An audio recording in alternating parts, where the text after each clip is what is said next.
there's no one here, but hopefully someone will join and this will be uploaded later for anyone that wants to catch up on it.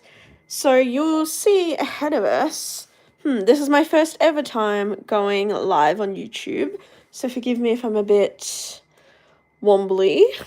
You can see in front of us is the perfectly pieced Me Time embroidery, Me Time sends machine embroidery delivered, and it's done by Kimberbell. It's the subscription box. This is December's version. I know we're into February now, but I'm a little bit behind because I was making Christmas presents. So we open him up. And here it says December 2020. So we've got this little instruction card, another instruction card, another instruction card. And this right here is a bobbin holder. You can see on the back they fit in there. I might fill that up. Then we have our beautiful fabric bundle. And this glide thread, never tried glide before, I have always wanted to because I always see like popular sewing YouTubers using it. Let's see if I can focus on this. Nickel by Glide. I'll go through this stuff a bit more with you. Now, I wonder if I can change lens. I don't think I can go to a wider lens, unfortunately. But this should be okay. So first, let's have a look. First, what I'm actually going to do is I am going to share this live stream link. Share this live stream link to my Facebook. That tippy tappy noise you can hear is my dog. So I'm just going to open up my iPad and share my link. Share.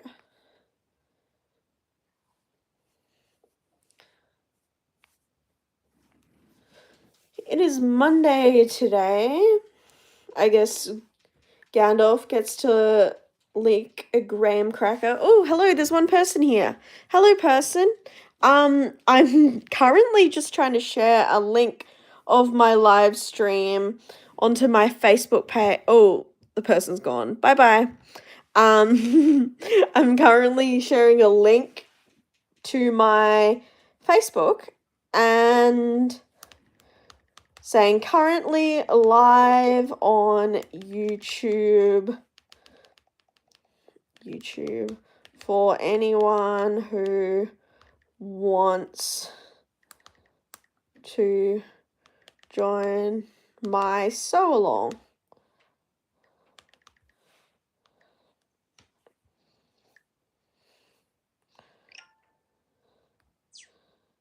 Okay, there we go. That's shared on YouTube. Okay, now let's get into the contents of the box. Perfectly Pieced December. This is the doorstep version. The doorstep version basically means that you get the stuff. If you subscribe to the digital version, all you get is the files to make it, and you need to use your own fabric and thread, etc. So you get these fabrics over here. They're all quilting cotton, but in the additional months coming soon, they're going to be exploring some different fabric textures. And then you can see these other fabrics. There's like sorry for the glare there. There's a grey, a navy blue, a really nice floral, which is probably my favorite, a light grey, a cashmere color, Oxford blue, and dove. And you can see this is the digital contents. There's instructions, the files for making the blocks, and the files for the quilting. And then we have like basically some tips, and then every month there's a project you can make. I'm pretty sure this project was a scarf. which I find pretty cool. Then we have, like I showed you before, our bobbin. Now, there's printed out instructions for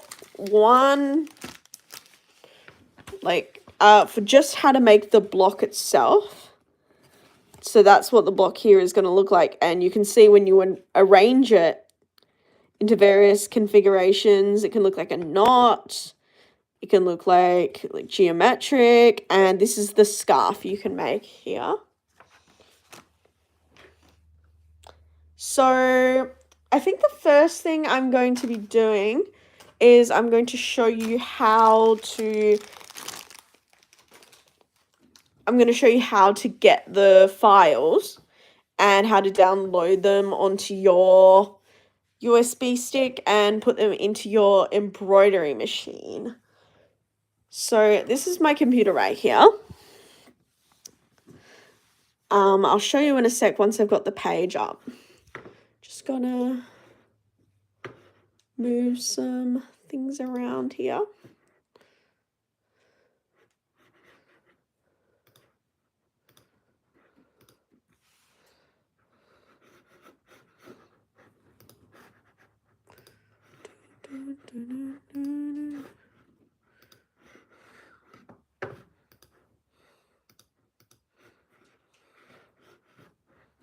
Whew, okay, I've got here we are. So I'm just gonna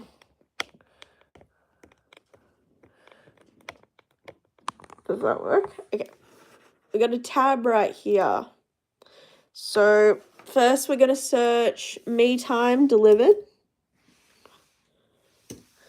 This is obviously more based on what you can do with a Mac. It's loading. Okay, so Me Time Delivered has 3 different clubs that are going on at the moment. We've got twice a year, you get the Bella Box. A new one is coming soon.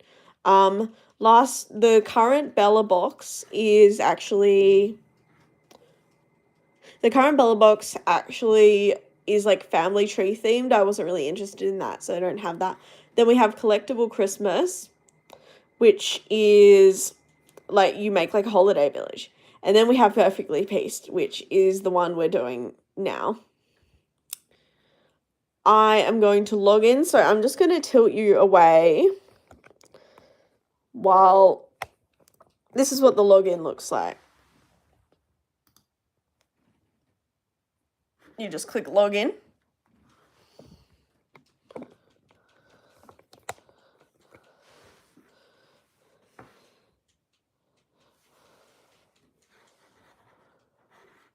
Okay, I logged in now. You can see there's a store where you can buy stuff. You can catch up on previous subscriptions and things like that. So you go into your digital library. And you're going to look here onto your digital library. Going to click download.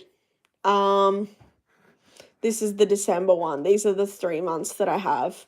This one hasn't arrived yet, but so you download it, and then your downloads will immediately go to your Finder. So if you've downloaded anything, I've already done this though. It'll be right here. Then you drag it from your downloads, probably into like your iCloud drive or whatever. And then once you have, so here's my iCloud drive. I've got a sewing folder. And I dragged it into my Perfectly Pieced folder. Now I've got all the months right here. So we're doing December. And we are going to grab that here. Now I've got I have a USB stick that I'm going to plug into my computer.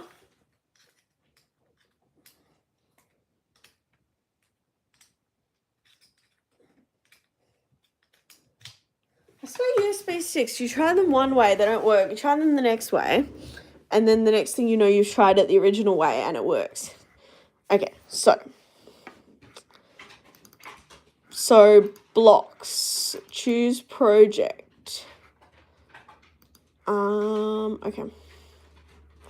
Start here. Okay, so they're the instructions and everything. So we're going to first... I'm using the 6-inch block size. And so here's that. Filler block. PB 6-inch. Okay. So I'm going to drag... I have a Janome embroidery machine. So I'm just going to drag the folder. So we got one Jeff folder, and I'm going to clear out my embroidery stick. Embroidery stick. I guess it is an embroidery stick. I'm just going to put the stuff in the bin because it's just taking up too much room. And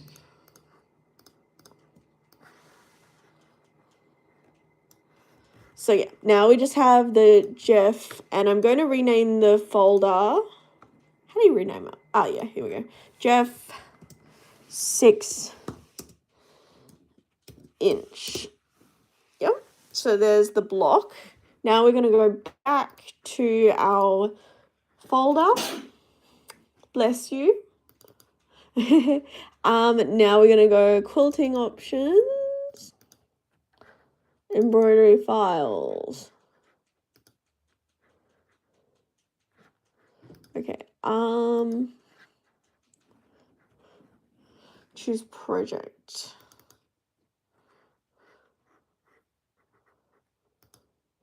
Now I'm trying to find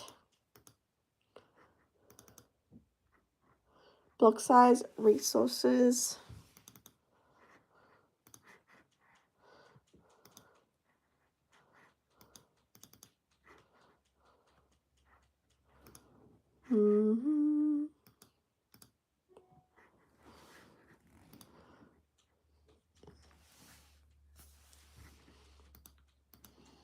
Just trying to remember. Oh, border quilting. Okay. We got additional. Okay, embroidery files. No quilting.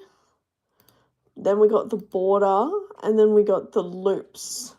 So I'm actually going to open up Perfectly Pieced December, and in the start here, you're going to see right here, this is the Getting Started guide. Then we have this. Okay, so we got the block by block quilting, the all over quilting, and the 2-inch border. So we need the all over quilting in 6 inches, and we need the block by block in 6 inches. So I'm just going to go to embroidery files, additional quilting, embroidery files, loops, embroidery, block by block, and then we're going to grab the Jeff file there, and we're going to put that Jeff and 2x6. Okay, so I'm just going to grab the 6x6 loops, separate that, and then I'm going to grab this and put this in the bin. So as you can see now, I've got the 6-inch block, and then I've got the loops. Okay, so I am going to just got to go to the loo.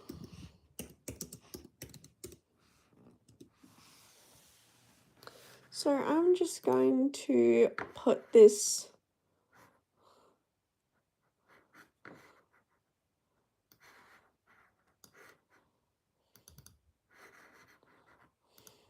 just trying to put this bee back soon.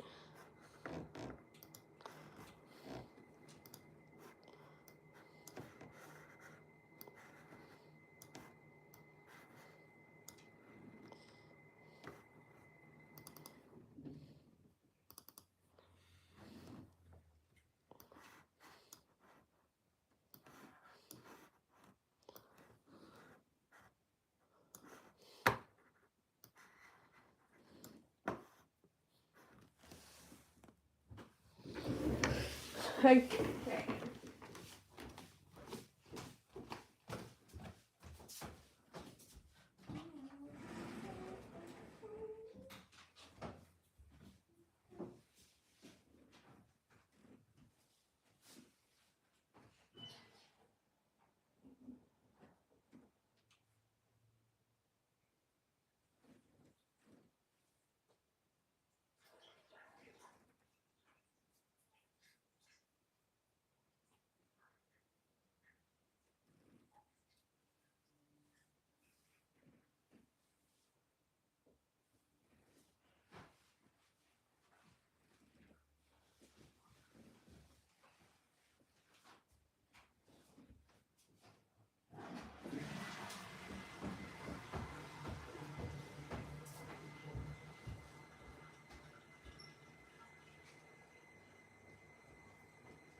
I am back. I was just getting my cutting mat and also a rotary cutter. Isn't this cute? I made this the other day, yesterday actually. It's a little mug rug. It says tea time on it and it's got a teapot. And Jake made me some iced tea, so that's what I'm drinking. Just gonna move this iced tea so there's room.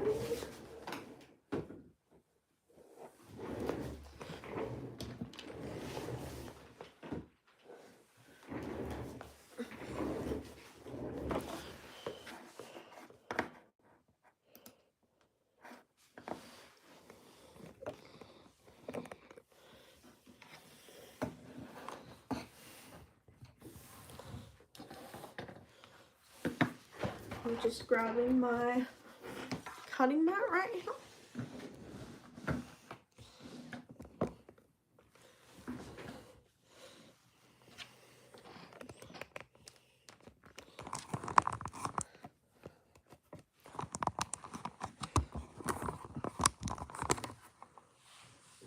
Okay.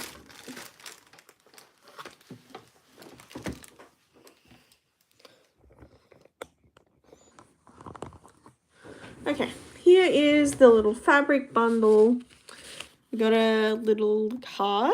What does the card say? Square blocks with quilting ruler or Kimberbell orange pop rulers. I really want an orange pop ruler. I think they're really cool. So I'm just going to move some of this stuff at the embroidery machine.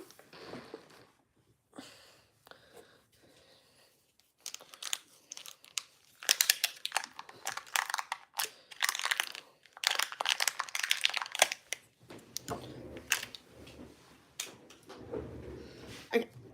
So here are the instructions making the pattern. I wonder if in the instructions, okay, so it says how to do it. Okay, now here's the cutting sizes for the blocks. Project batting needs to be 7 inches by 7 inches. Now, I do have some batting over here I could use. Okay. So, piece number 1.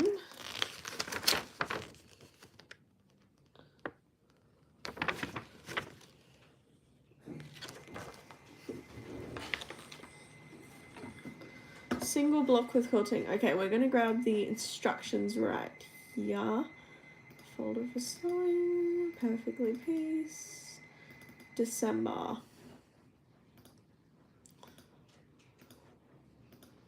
Okay.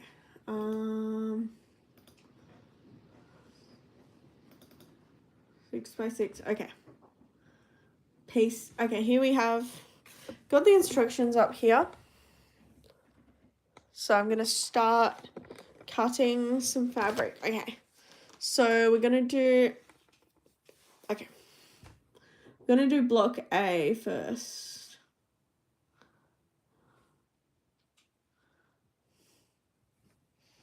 Six-inch block A. Okay, fabric 1. This needs to be 4 by 7.5 inches. I got a ruler. Here's my ruler. Okay.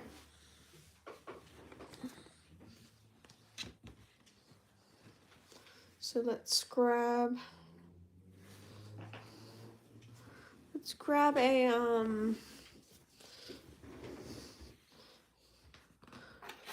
number 1 needs to be 4 inches by 7.5.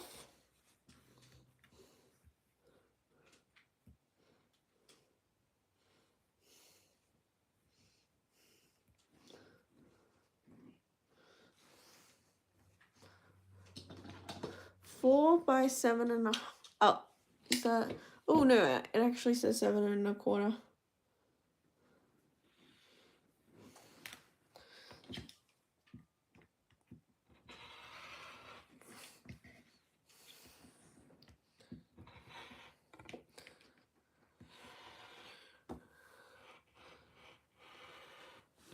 Okay.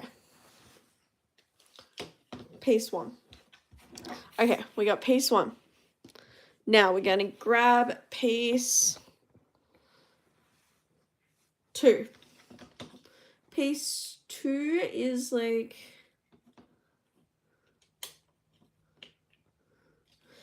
that kind of cashmere color.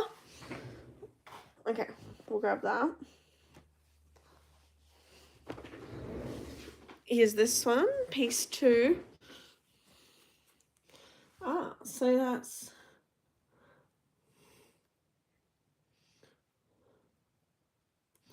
I'm actually going to open up also the instructions. The start here instructions also have like a guide to everything.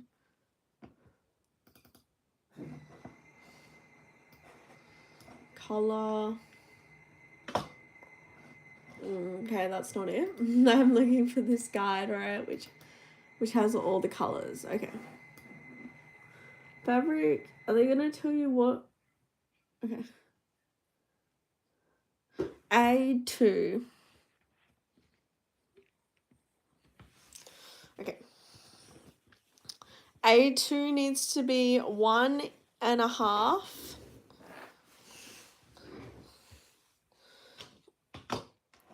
1.5 inches by 5.25.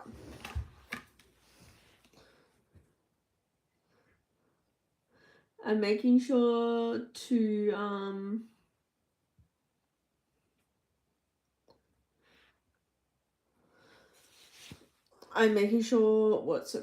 to make sure that like the selvage edge, as in this like rough bed right here, is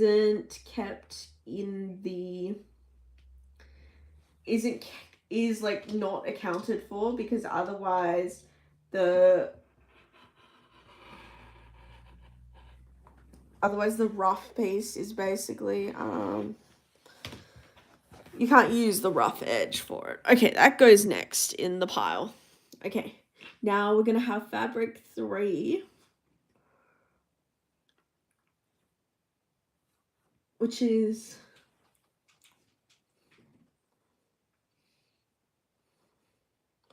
what's going on here.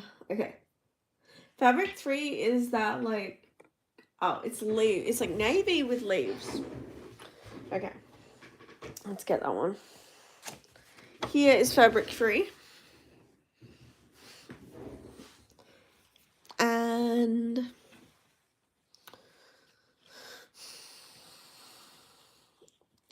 3 is hand stitched tossed leaves navy. Okay, so for fabric 3, you need 3 by 5 inches.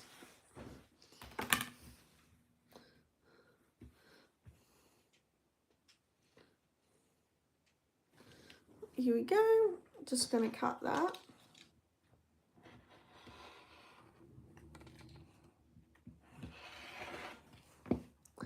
Now, as far as stabilizers and stuff, I'm actually going to be using my Kimberbell lightweight mesh stabilizer cutaway. So that should be nice. Okay, there's fabric number 3. Now we're going to do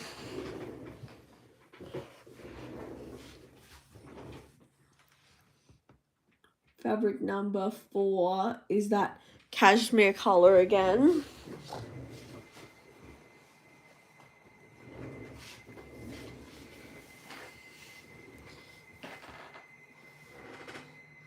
Now for fabric number 3, the cashmere color, fabric number 4 is the cashmere color, and you need it 1.5 by 3 1/4. 1.5. I'll turn it this way. 3 1/4.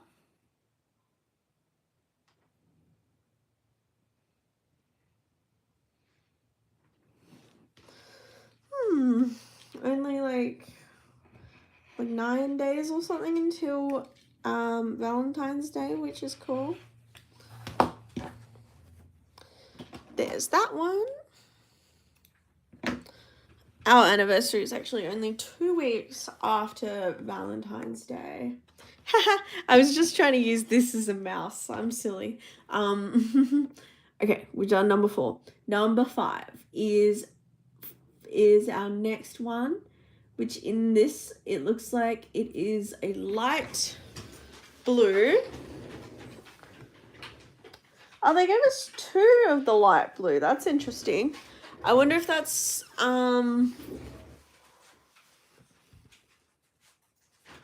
why'd they give me 2 of the light blue? 1, 2, 3, 4, 5, 6, 7, 8. 1, 2, 3, 4, 5. Okay, there's 7, but they gave us an extra large piece of this one to use as like a backing fabric if you want to, that's pretty good. Okay. So yeah, I'm gonna do that one in the okay, so this is fabric number 5, which I need a 3 by 3 inch piece.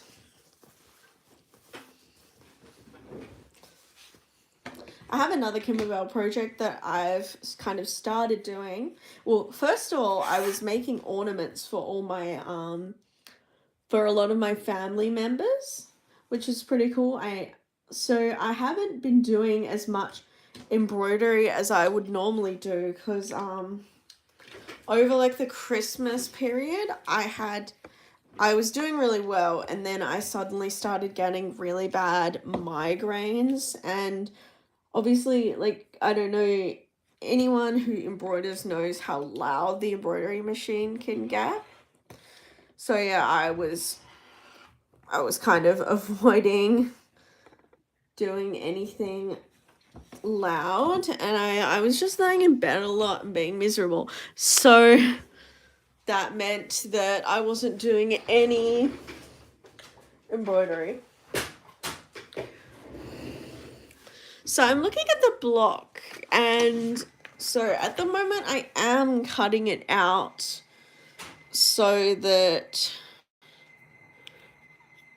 what am I saying? I am cutting it out so it's the same, but I'm wondering whether I want to do any changes to it. Like, do I want to keep it identical to what they have, or do I want to put my own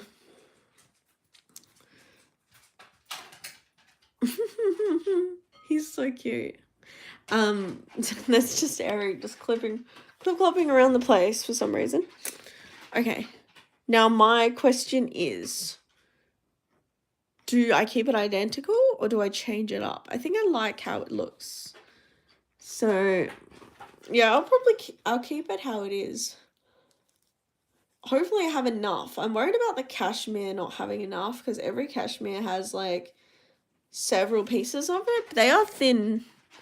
They are thin pieces. Okay. Let's grab another piece of this cashmere color. We'll be grabbing piece A6. 9 3/4. This ruler only goes to 8 1/4, so I will cut it to the mat.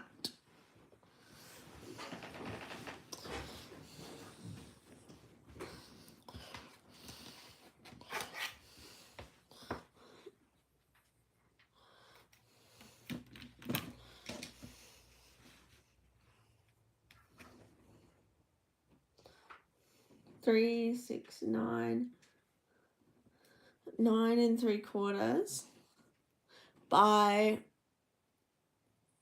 1 1/2.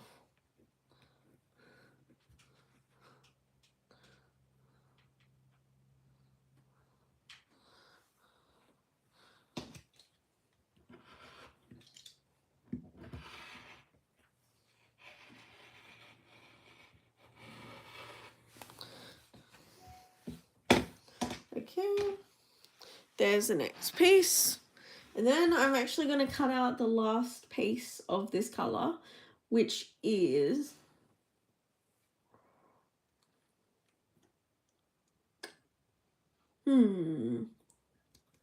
which is 1 1/2 by 5 3/4.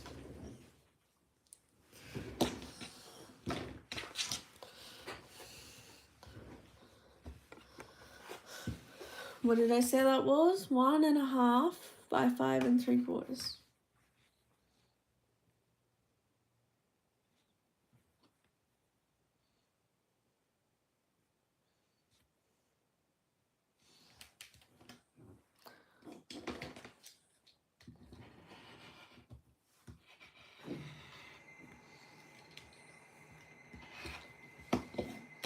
So yeah, we've got that piece there. And this is just going to go over here because there's one more piece before then. There's A7. A7 is a grey colour, I think. Yeah. Okay, so let's grab that grey colour. Do I want to swap it to be... No, I was going to say, do I want it to actually be a navy? But no, I'll see what I want to do about that navy, okay? Okay, so the grey colour now is going to be... This is the biggest piece so far, I think. A7. Okay, 3 by 9 inches. Again, don't have a 9-inch ruler on me right now, so I'm just, since this is going so basically Kimberbell is hang on, how different are these colors? Oh yeah, they're different enough. I was about to be like, what are these colors like?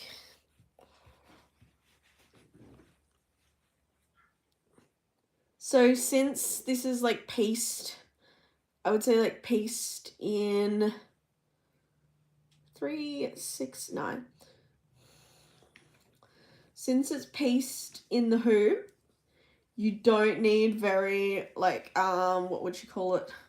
You don't need very, very like fine-tuned piece sizes. They can be a little bit wibbledy. As long as they're around the same size, it should work. Okay, now I'm on to my last piece, which is 9. Piece number 9, which is like this one. It's kind of like a chevron pattern right here. So we're going to grab that.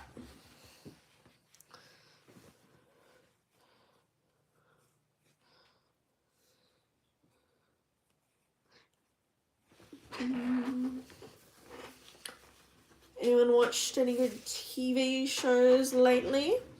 I've been watching. Oh, I like this. I like it when they, on the Salvage, when they have like little written stuff on there. This is Andrea Patton, or Peyton. Martha by Figo Fabrics. Yeah, I love the little like logo things and stuff on there. Okay, for this one, it needs to be 3 by 5 inches.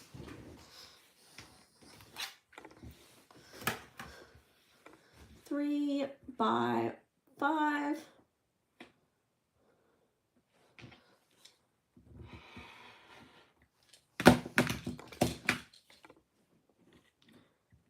I was watching Married at First Sight yesterday.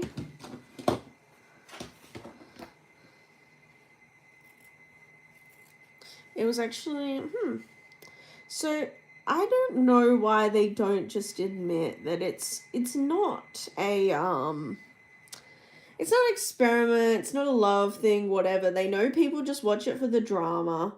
They put couples together that they know aren't suitable for each other. It is bullshit that they say, oh, we've looked at everything about you and we've found your perfect match.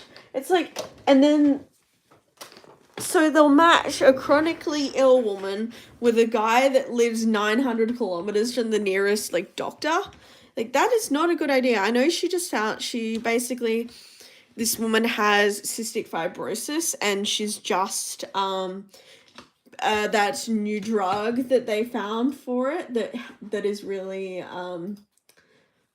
the new drug that's really effective for a lot of people. Basically, she's on that, which is really good, but that doesn't mean that she's not still chronically ill. And the fact that they've matched her with this guy who's a who builds, like, what do you call it? He builds actually, I don't know what he builds. He builds stuff. He's a carpenter, and he's currently working 900 kilometers away from the nearest, like, supermarket. And I don't understand why they would pair her with him unless he's going to quit his job or something. Because coming from a chronically ill person myself, I wouldn't want to be that far away from hospital in case anything happened.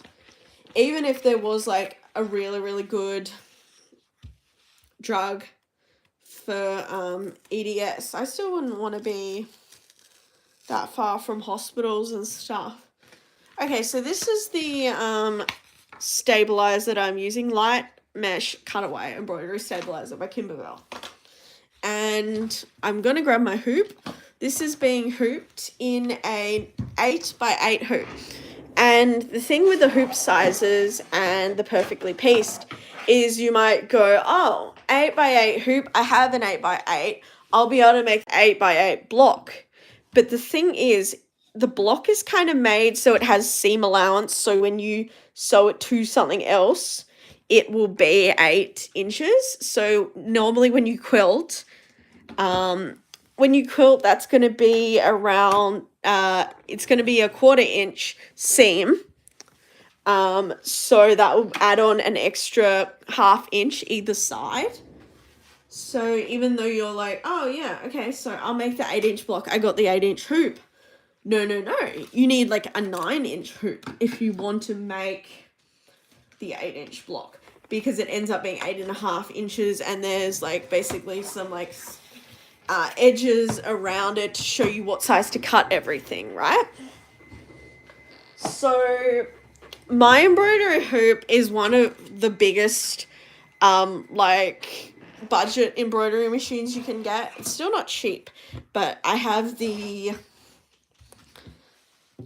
what's it called? I have the Janome MC 500E, which, 550E. 500E came out a while ago, and then this was the upgrade, and it's identical, it just has a slightly bigger hoop. It has a 8 inch by 14 inch. So that's 200 millimeters by 360 millimeter hoop. And yes, that is a really large hoop, but the thing is, it doesn't really give you much extra square size. it doesn't give you any extra square size than the 200 by 200, because even though it's longer, it's no wider. So that means the 200 millimeters is 8 inches. So 8 by 8 means I can do the 6 by 6 hoop. So here I'm going to cut out some stabilizer. Just gonna, there we go. Then we're gonna hoop it up.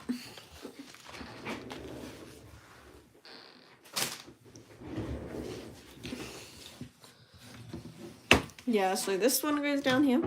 Always remember to put your blades back in so you don't end up cutting yourself. One time I leant on it and I cut my arm on it, which was not fun. So this goes here.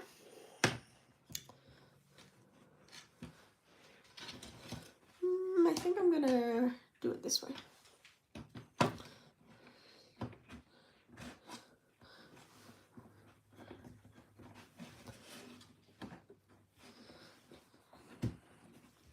Now, the great thing about Perfectly Pieced is it comes in several different hoop sizes. So you can see I'm doing the 6 inch here.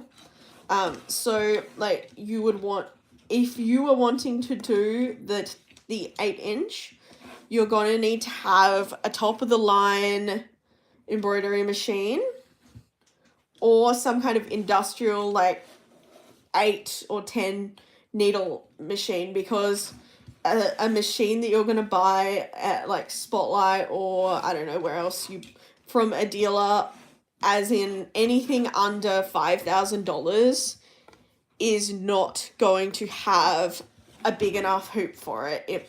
As far as I'm concerned, I'm pretty sure that for mid-range embroidery machines, mine has the biggest hoop. So if you have something, say you have something with only a 4x4 hoop, of course you can't do like I was talking about a few minutes ago, you can't do the 4x4 in a 4x4 hoop because there's the extra 0.5 inches either side. But luckily it does come with a 2x2 project, which is a tiny little 2-inch project, which is very cute. And that means that I'm pretty sure almost every machine you would own has a hoop big enough to do that. You want it to be like, kind of make a drum noise. Since this is like light mesh, I don't want to push on it too hard like I would with a tearaway. Okay, so I've got my pieces all in order. I've got my hoop. Now I'm going to turn on my machine.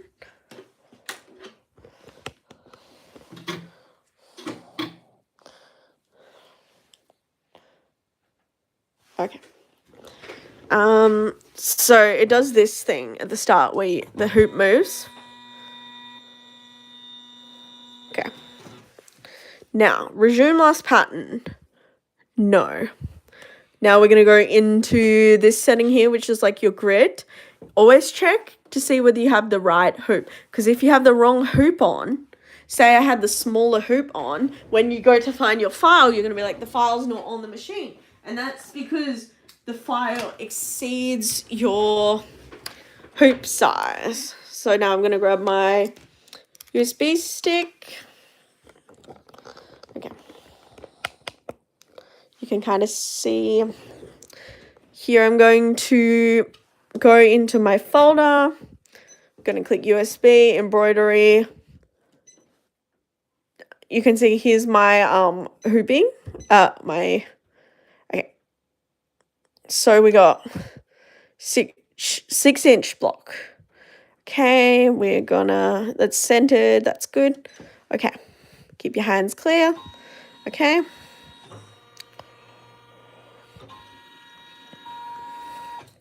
Okay, now I'm going to press this, which shows you each individual step. So you can see here, it does the outline. Then you place your batting. Then it tacks down the batting. Then you trim your batting. Then it's going to do basically an outline of where everything goes. You're going to place your first piece. It's going to tack it down. You trim, fold it. Then it basically goes through. You can see there are 21 steps of it doing all of that. Now I'm just checking at the moment.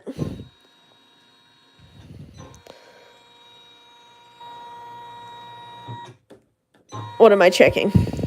At the moment, I'm just checking to see if it has the quilting at the end. My tummy is rumbling. I'm hungry.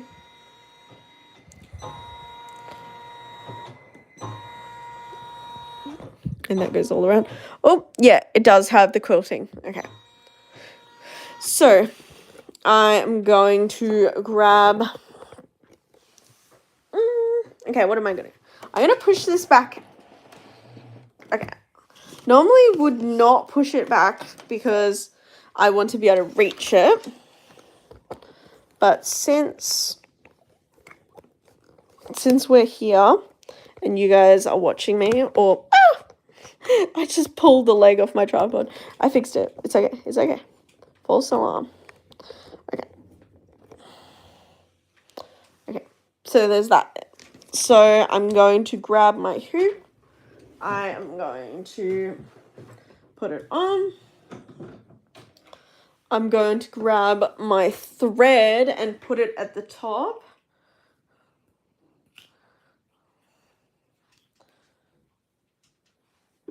I've never tried glides, so I am very excited to see what it's going to be like.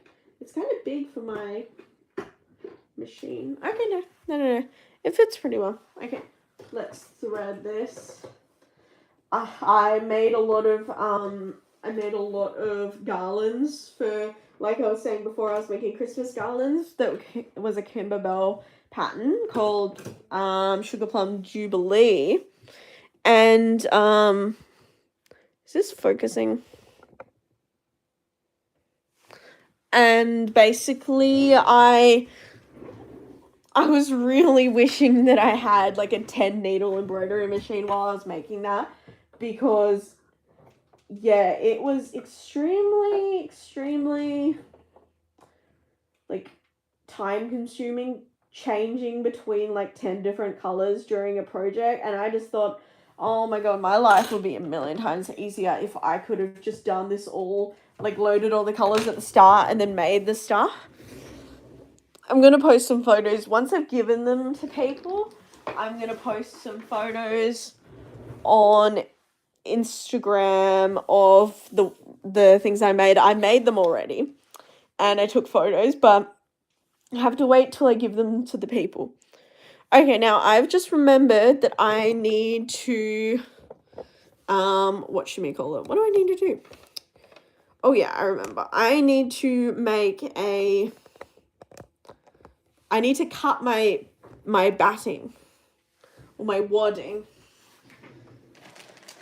So I am using this one right here. It's called New Wool Wadding, which is wool and polyester. And I made that mug rug with it yesterday, so it should be pretty good. Okay, I'm just going to take my wadding out right here, and I'm going to give it a little trim. I need 7 inches, and it doesn't have to be exact. I just basically have to see how much comes off right here. And just grab this right here.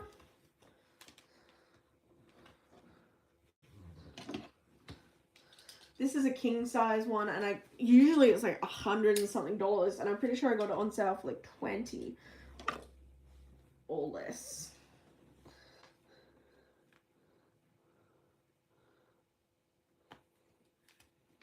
What ain't sticking, what ain't...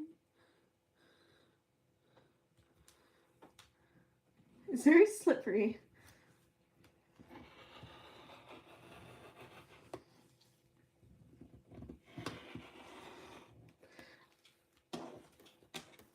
I've got like that song from what's that movie called? Lilo and Stitch. I've got that Hawaiian song stuck in my head, but obviously I don't speak Hawaiian, so I don't know the lyrics to it, but it's just the one that goes.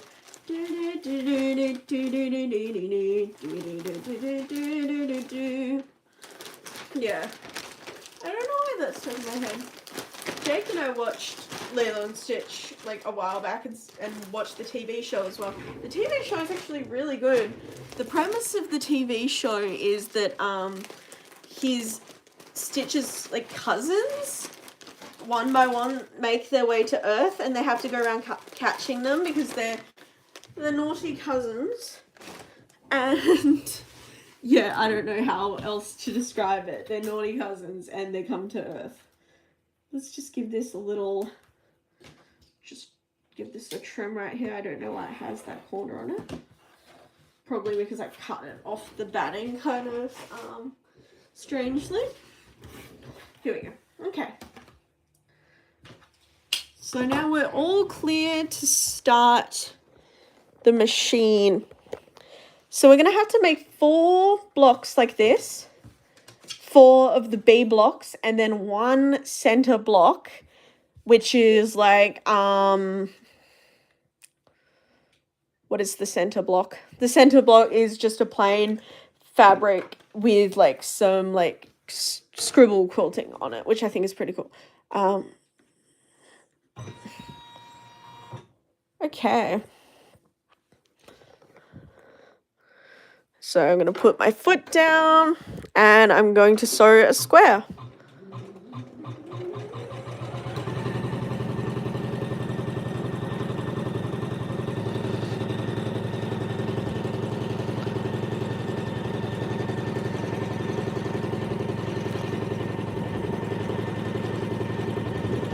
These are my settings I've got at the moment.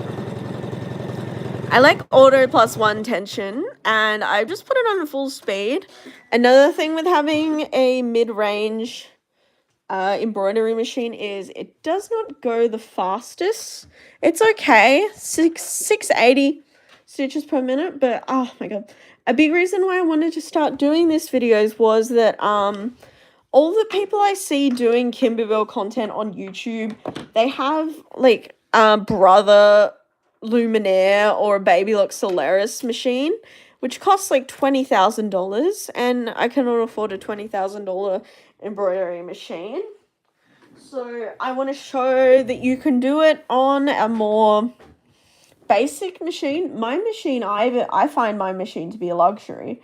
Like a lot of people don't have any machines, but yeah, like you get used to seeing so many videos of people with really expensive machines doing this, but I want to show you that you can do it with a basic so then my machine has quite good hoops and everything.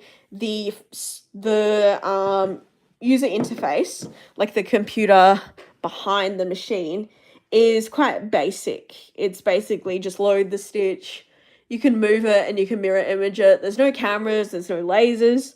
That laser thing isn't a joke. Most of the upper end models actually have lasers in them that can like project your design onto your fabric and everything like that, which I think is really cool. But obviously, yeah, my machine doesn't even have Wi-Fi. A lot of people are mad at the fact that they don't add Wi-Fi to machines because it would cost them like less than $50 to do it. Yet they charge thousands of dollars for the machines that have Wi-Fi. I guess it's an artificial way to make people pay more money for machines, even though it doesn't cost them that much. They can tout it as one of their upper end models. So we're going to do the stitch down.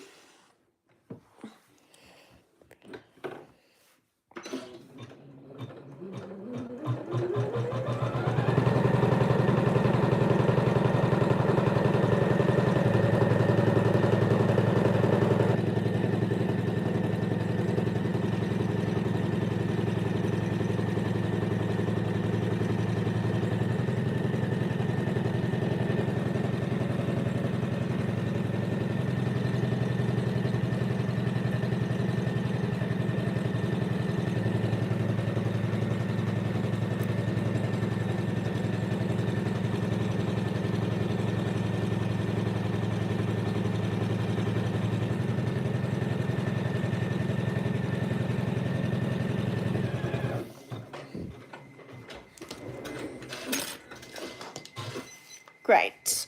Okay. Now I'm going to grab this out of the hoop and we are going to trim that batting nice to the seams, because basically you don't want that batting still on there, because then when you sew together the pieces in your seams, it's going to be extremely thick. You're going to have like 2 or 4 layers of batting inside your seams. So I'm just going to grab my little scissors right here. Then all you need to do is just trim it away. Trim, trim, trim. This is definitely a lot more of a sew along than it is a instructional video, but if anyone, I know there's not really anyone watching right now, but if anyone in the future, once this gets uploaded, if you want to leave a comment and be like, oh, how do you do blah blah blah, I can definitely make a video going over whatever you want to know about.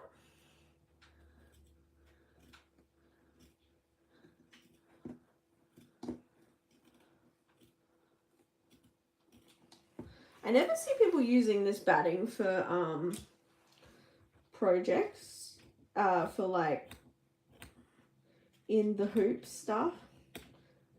But I did an experiment with it yesterday. It worked really well, so.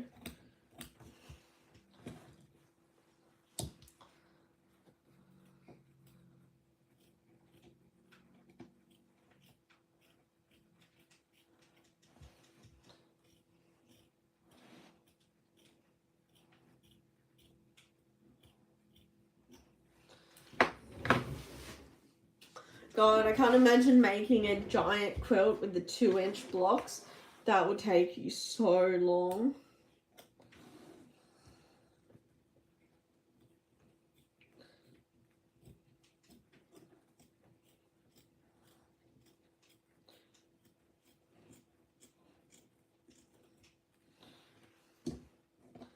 I don't wanna use no silly spray.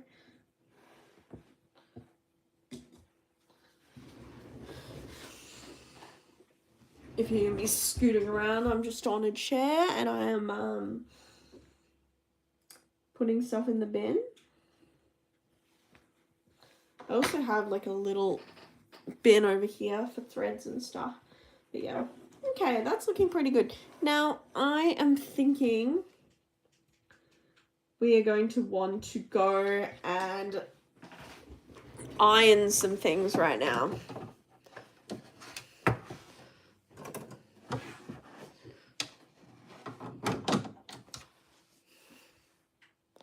So I'm trying to think if I should bring you guys with me. Yeah, you know what? Yeah, let's bring you with me.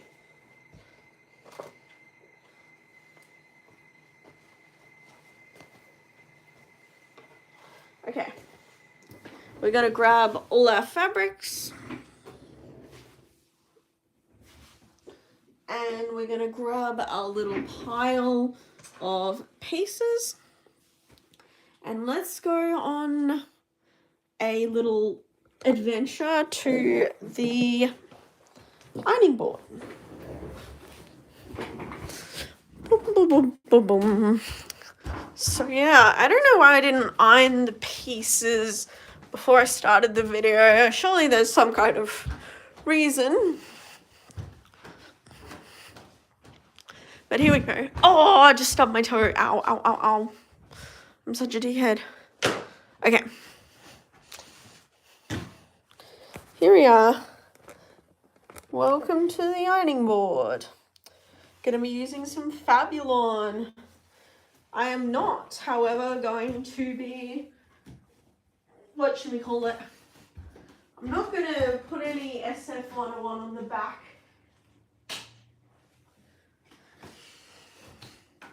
don't know why. I can't be bothered. I don't think it needs it. Should be okay. Okay, let's line out these boys on here. 1, 2, 3, 4, 5, 6, 7, 8, 9. Okay. Now I'm just gonna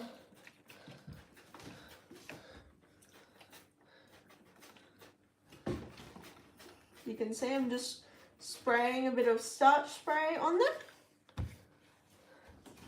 Just gonna move my interfacing.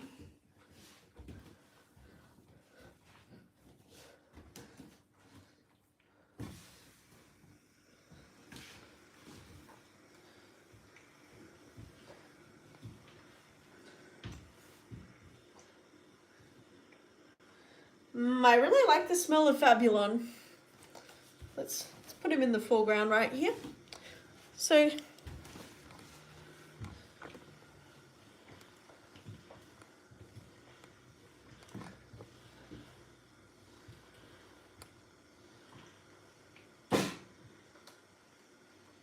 turn the steam down a little bit maybe. Yeah, I'm trying to describe what the scent would be. I think it's literally just like linen scented, but it is very nice. Okay, that boy can lay down there.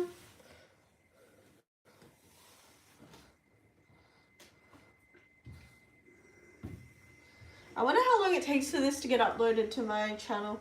So apparently there's a cap on how many people can watch your video. It said it was to like reduce like bullying and bad actors. So I guess it means like if you have less than 1,000 subscribers, I'm not very far away from 1,000. I think I have like 800 or 900. And if you have no subscribers and then people send all these people your way to like bully you, I think that might be the reason why. I'm not sure though.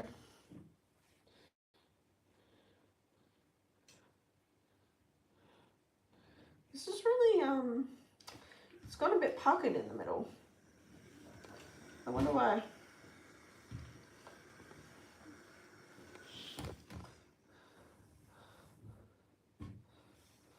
I might cut off the salvage edge right here just to hope it,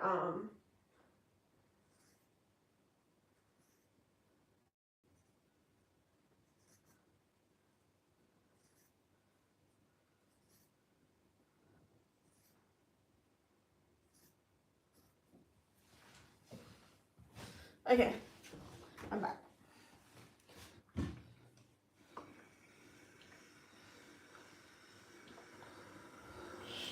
Okay, that can go next on the pile.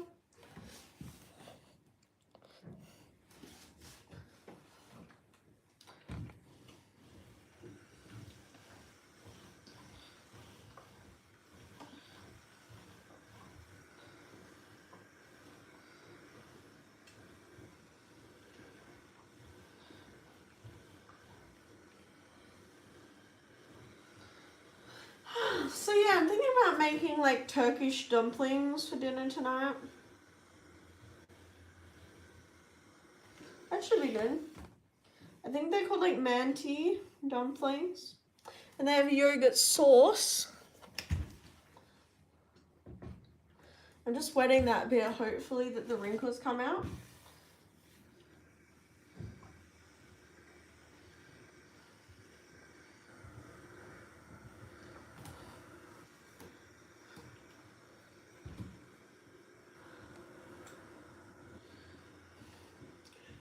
So yeah, what else have I been doing lately? I've been doing art therapy. That's really good. I love it. I think everyone, if you get the chance, you should do some art therapy. My therapist is really cool. She is basically the opposite of chronically online. Like I constantly use phrases that I don't realize are like internet phrases, and she will be like, "Oh, what does that mean?" And then I Google it and I go to realize that it's an internet thing. So, yeah, and definitely go on the internet a bit too much.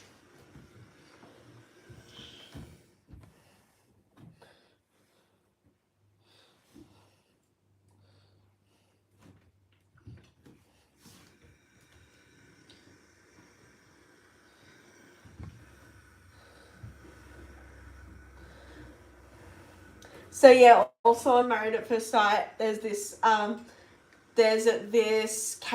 couple that they matched, and the first thing he said was he hates girls that are into star signs.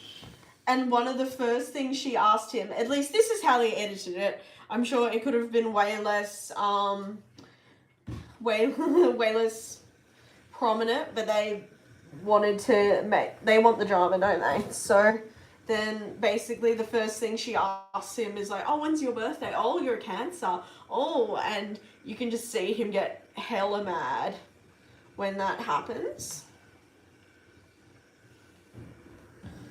I should have ironed this before I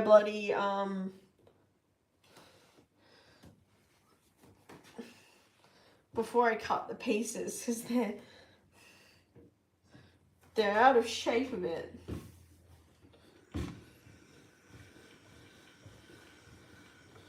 Yeah, I'm gonna iron the rest right now before I cut additional pieces from them.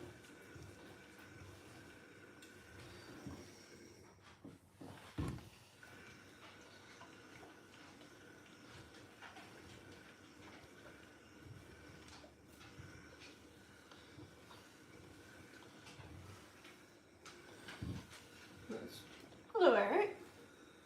What's up, my guy? Hey, I was just weirdly standing still. Very cute.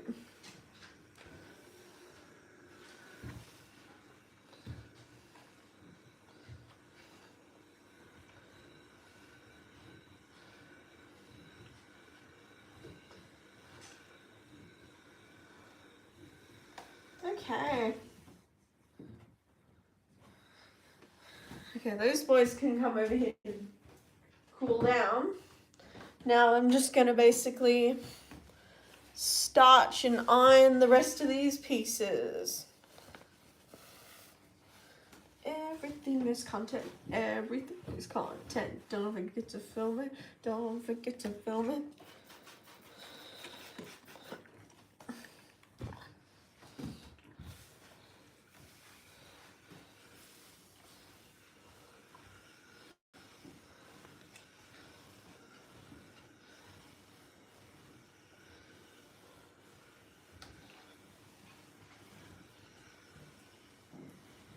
Yeah, so those two obviously are not clashing. Oh my god, like, so when the part that I'm up to, they're on their honeymoon, and they got given this sadistic bloody box with questions to ask each other.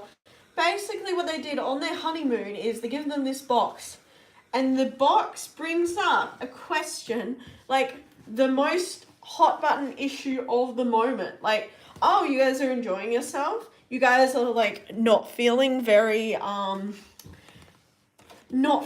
triggered right now, enjoying your holiday? Oh, let's give you a question to ask each other so you can have a huge argument. Yeah, that sounds good. This is an experiment. This is to find love. When really it's just like, give me that piping hot tea, basically. So the question goes, oh, what's your favorite thing and what annoys you the most about each other? And he falls into the trap. Well, I mean, they were the one who asked it. She didn't even ask it. And he's like, she's like, yeah, I want to know, what's the most annoying thing about me? And he says the most annoying thing about her, bearing in mind this is while they're on a beautiful holiday in like the Whitsundays or whatever, and it's like, oh, the most annoying thing about you is you're always just like you're always just bringing stuff up, like, oh babe, look at the water, oh babe, look how beautiful the sky is, oh look how the sun is beating, oh look how the sand is shimmering. if I was on a honeymoon at a beautiful location, yeah, nah shit, I would be saying that too. Like, dude, are you annoyed by someone enjoying themselves? Like, what? They're just trying to enjoy themselves, have a nice holiday, and she's getting bloody vilified by him for it. And then when he says that, he does like the impersonation of her and everything. She goes, yeah, you're not my person. And gets up to leave, which, to be honest, I would have done too. I mean, I feel like, I don't know if we're the sort of people that would be friends in real life, but yeah, I really, I felt her in that moment.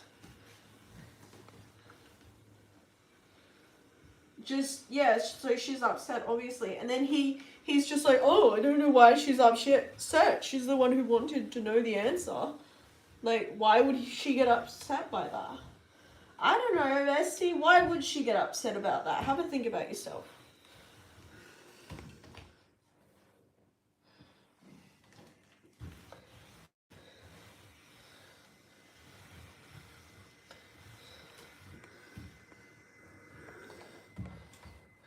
Okay, next one.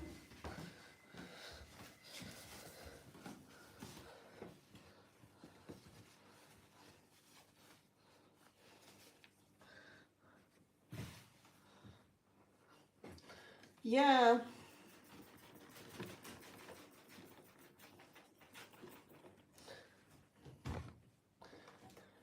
So basically they had this man that is like the most average man and who is like, he's the bare minimum of man who, like, I don't know, he doesn't whine when something goes slightly not his way, and he isn't like an asshole. And then all they do are just singing his praises about how he's the most emotionally mature guy they've ever had and all this stuff. And I'm there thinking like, oh my god, he's the bare minimum of man. Like, he's just an adult basically who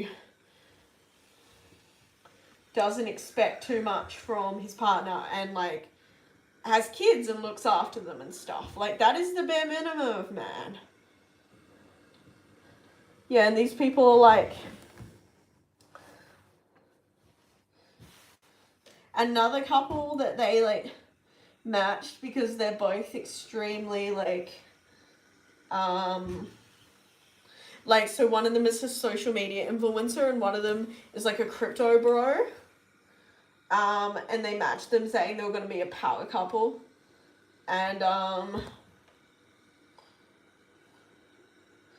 And she gets upset because he's not talking to her about what exactly his job is.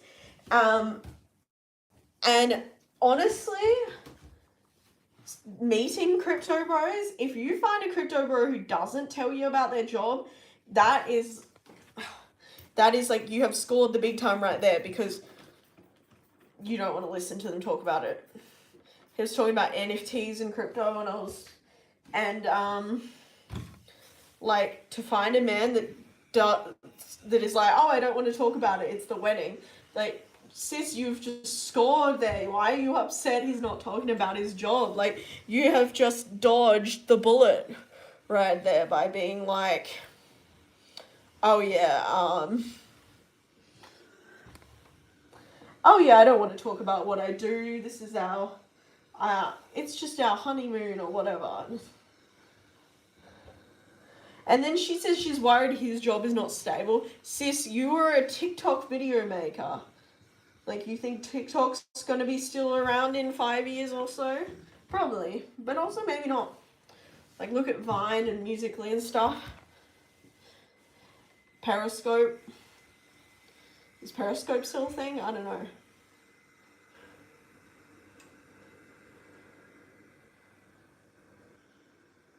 I heard it through the grapevine. Only like 2 colours to go. 3 colours to go, sorry. And I'm just about to lose my mind. Honey, honey, yeah.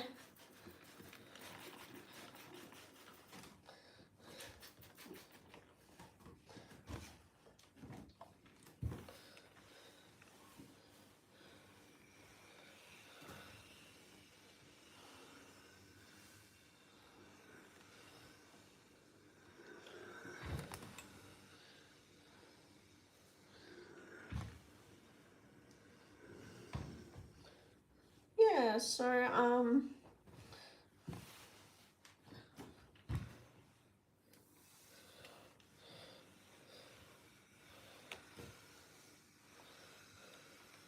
because we've been going for like 76 minutes now. I think a couple of people have popped in and out, but no one's, no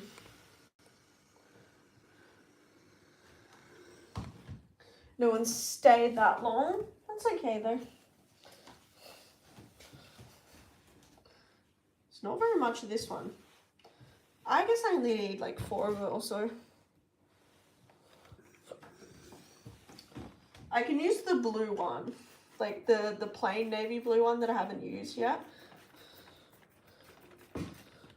Yeah, I'll just use that if I run out of this one. This one's pretty.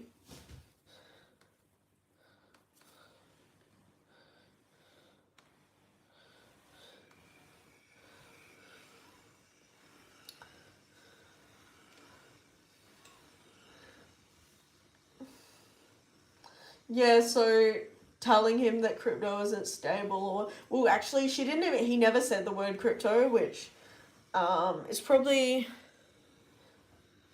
good. He's like the first ever crypto bro that doesn't like tell you all about it the second you ask him what he does for a living.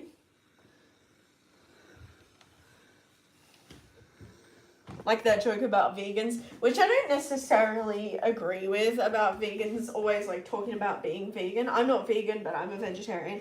And like, I think vegans are vegans because the vegans who are vegans who talk about being vegans talk about it. But like, if they never talked about it, you wouldn't know they were not talking about it. So it's like confirmation bias, isn't it? Because I'm sure there are plenty of vegans that don't talk about it who like are just random co-workers that don't talk about it, so you wouldn't know.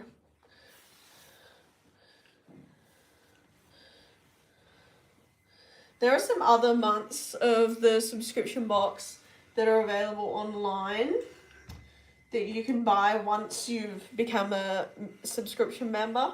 So I'm like considering, do I buy? Yeah, do you know what I mean?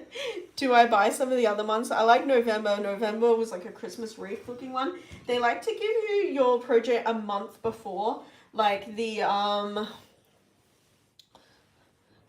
the Christmas project was in November. The Valentine's project was in January, not February, so you have like a month to do it and add it to your project pile, your ever-growing project pile. And then, so there have been the 2 main like holidays that have had things. February, yeah, so February is Valentine's, but February's project is kind of like yellow and navy and oh no, more like a teal than a navy. This December is navy. Yellow and teal and hot pink and like succulents and stuff themed, which I think is pretty cool. Okay, these are done now. Gonna turn off the iron. Whew. So I've got my pieces and I've got my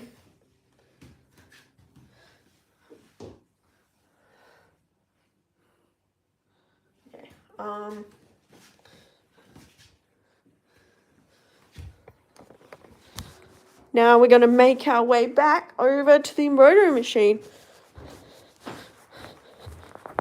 Boom, boom, boom, boom.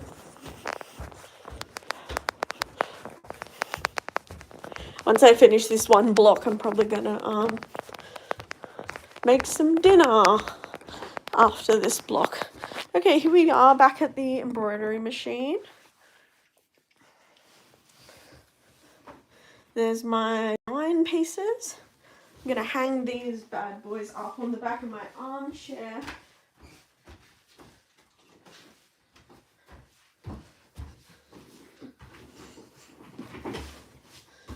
I mean, if anyone wants to give feedback, did you enjoy having the time to chat while I iron things?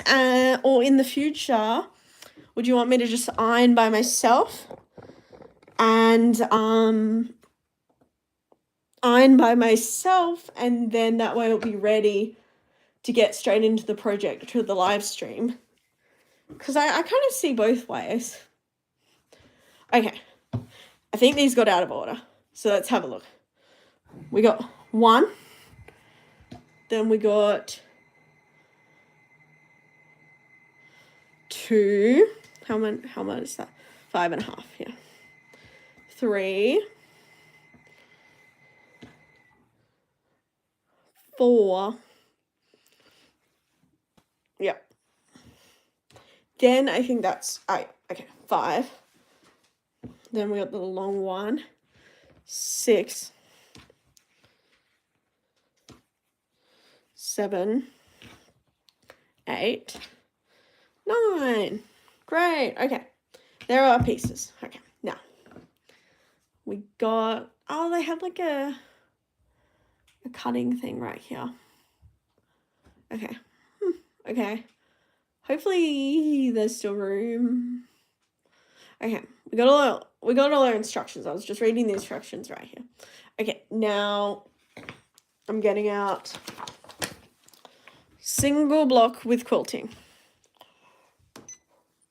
Just turning my machine back on. Okay. Load the embroidery file. Stitch the batting placement line. Done. Tape the batting down. I don't tape things down. I live on the wild side. Then stitch the piecing template.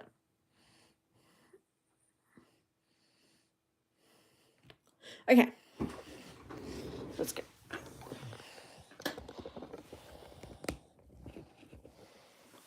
Okay, now we're going to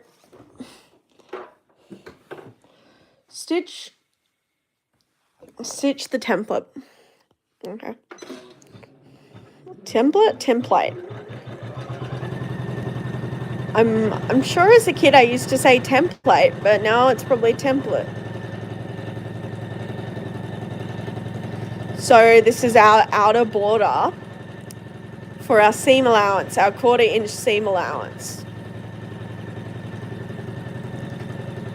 Then after that, it's going to sew basically what our block is going to look like. So this is doing like, this is going around the outside. So this is going to be, you can see right here, this is the 6 inches.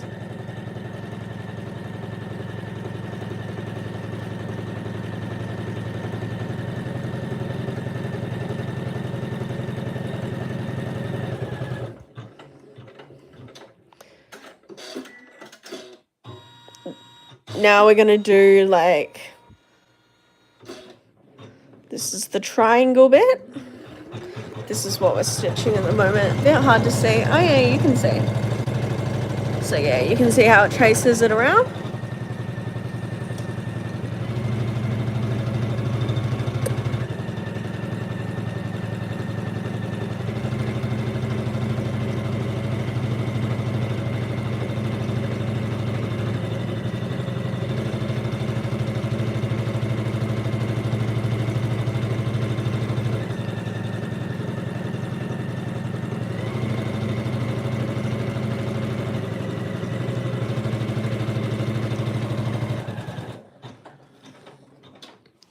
Okay. Done.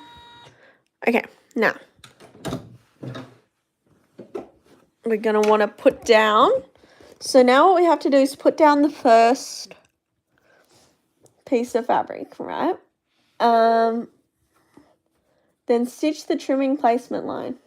Okay, this is the only one, the very first one we place is the only one which is going to be placed right side up. All others are going to be placed wrong side up because you fold them over. But this one,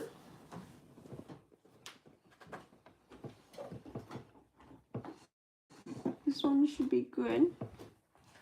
It just gets placed centered over that top corner thing. Okay. Put the foot down.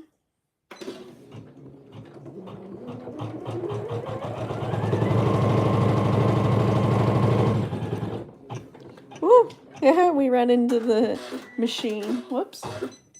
Okay. So there's that done. Raise the presser foot. Now I'm going to get my little scissors and I'm going to trim this piece off. So basically you can see here, this is the top. I've turned it around, but you need to just trim this piece off right here.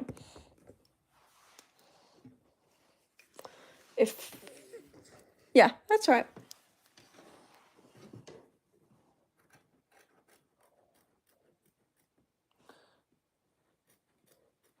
I really want to watch Wakanda Forever. Is it Wakanda or Wakanda?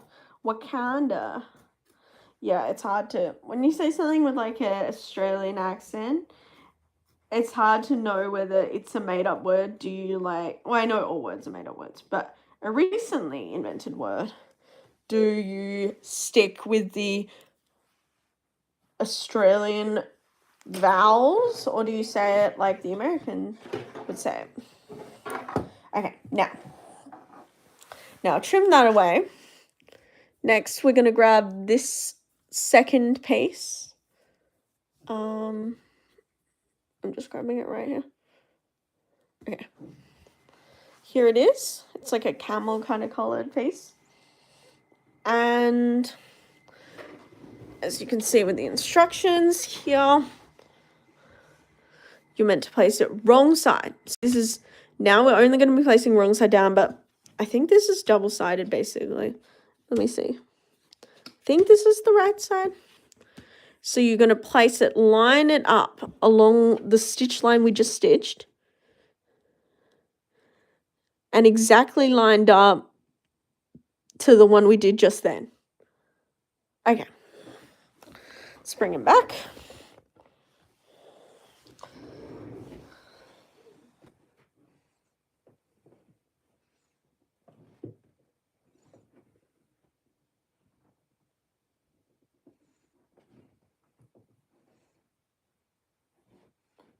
Okay.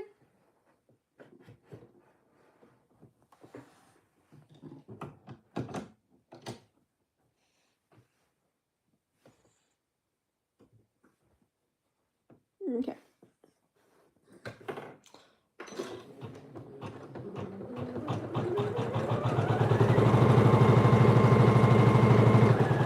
Always be extremely careful when you're putting your fingers near the embroidery machine, because you do not know whether you could lose them. Okay, so yeah, as you can see right here, what I did was, so it's like that, then it's going to get pressed to the other side right here. So then that opens. Then you're going to lay, it's going to be stitched down right now, and then that gives the placement line for the next one, if you get me. Yeah, so let's get the next piece of fabric. The next piece of fabric is this cute little leaf one. Okay. Okay. So raise presser foot. Right side of fabric. Stitch the trimming placement line. Okay. So we're going to put it back into the machine. We're going to... just basically finger press that. Seems to be working well. Okay. Put the foot foot down. That's going to stitch that out.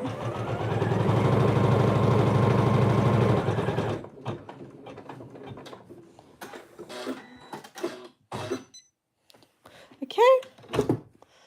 We're going to raise the foot, and then now that we've done the trimming / placement line, all we need to do is trim it. And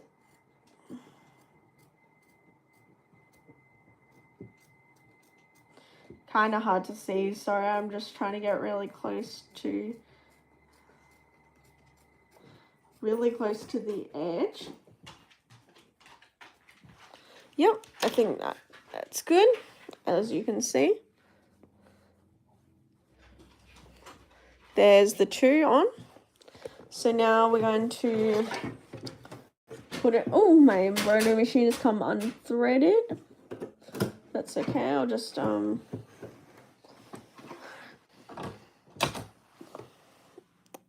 I will just rethread it again, Obvi.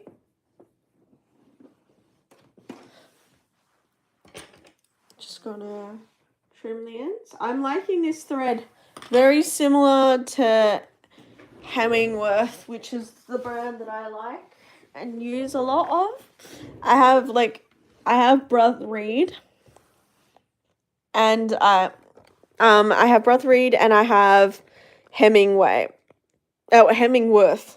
I always say Hemingway because of the author. Now this one is going to go down, and make sure wrong side up, so we can't see the design. And this is going to be centered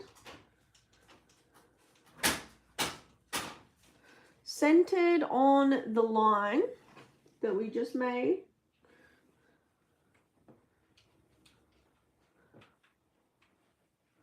Okay, now we're going to put the foot down, and we're going to draw the line.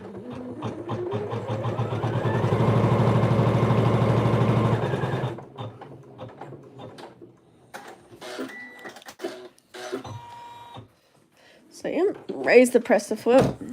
Then we are going to, hello Eric. Then we're going to basically, it's called finger pressing. So you basically get your finger and you really work the seam down so it lays really nicely. You can kind of stretch a little bit, but try not to like pull the shape out of the fabric.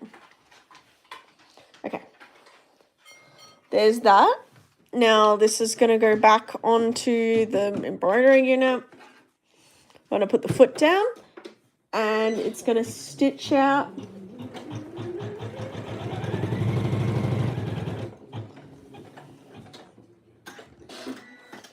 Okay. Now raise the foot again. Now, since we've just placement, that means it's time to trim. Now they say to extend it as if the line went all the way down.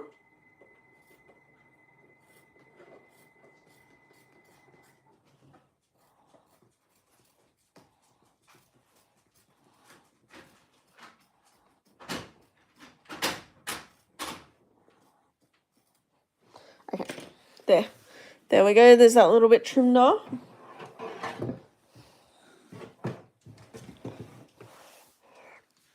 Now the next one we have is this tiny wee little piece of camel fabric, and this is going to be centered over this right here.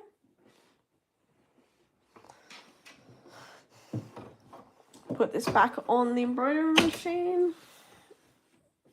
Put the foot back down. And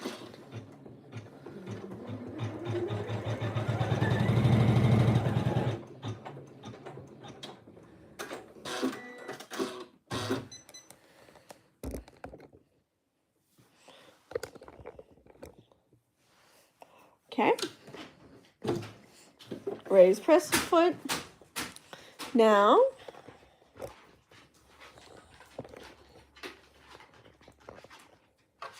We're going to do the pressing again.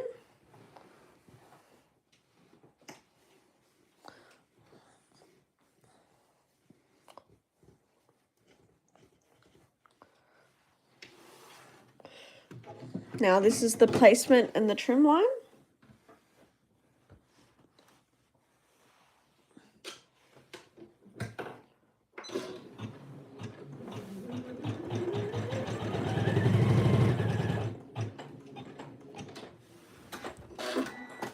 Cool. So yeah, you can just see I'm basically layering each piece down. And when I layer the piece, that's when I trim it off. Trim off the little bit of edge it has.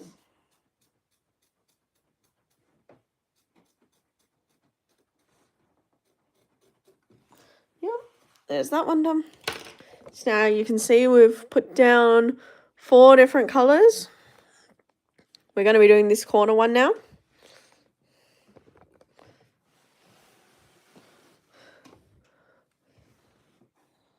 Okay, trim. Now, this is going to be the corner one right here. We got here this beautiful loopy blue one.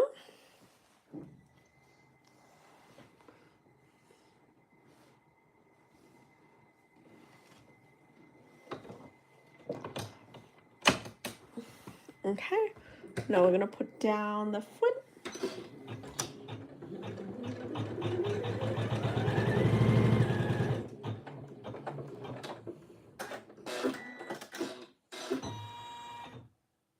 Okay, now I'm going to take this off, going to raise the presser foot, and I'm actually, this has come over a tiny bit, so I'm just going to trim this corner off a little bit.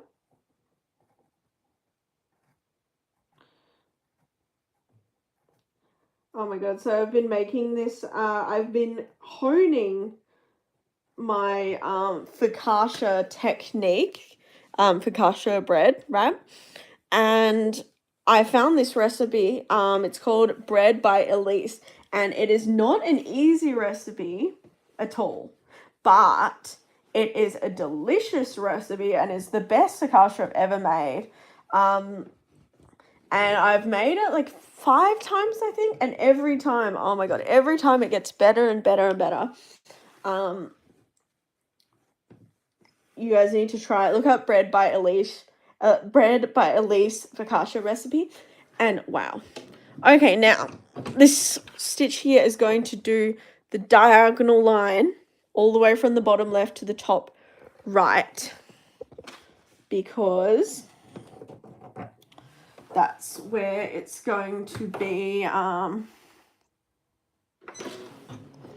stitching.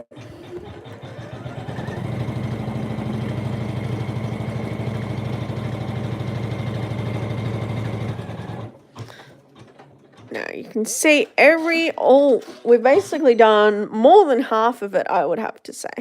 So we've done, 5 out of 9. Now let's have a look at our instructions over here. This is where we are. Okay, yeah, so we have to trim everything that is on the right-hand side of that stitch line.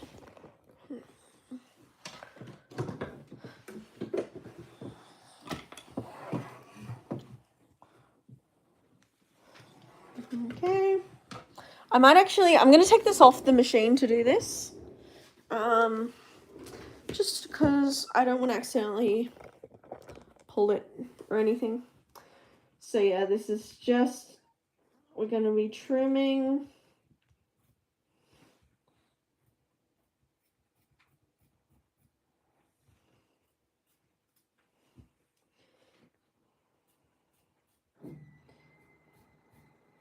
Yeah, so the focaccia is delicious.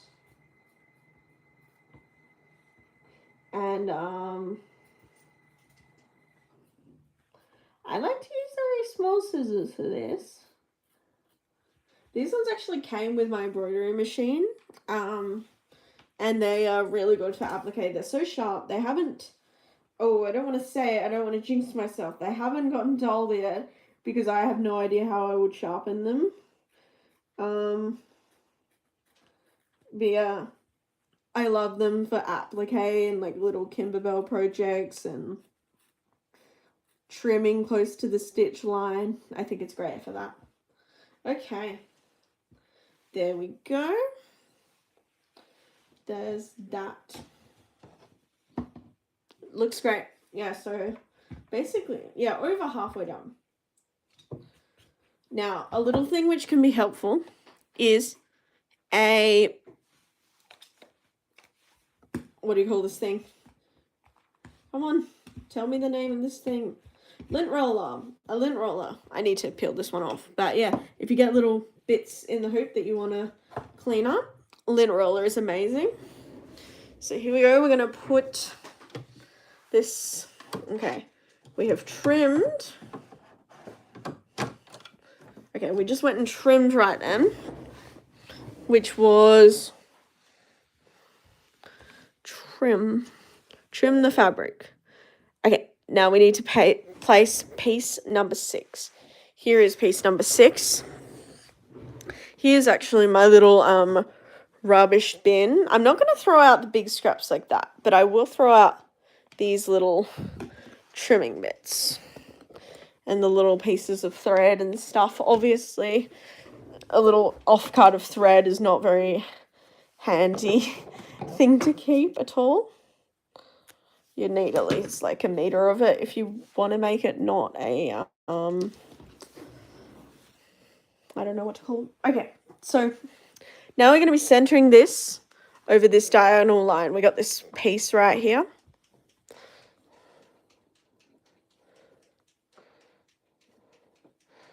Okay.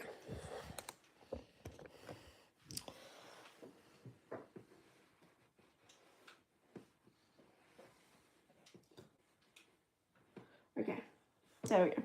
Now I'm going to put this bad boy down here.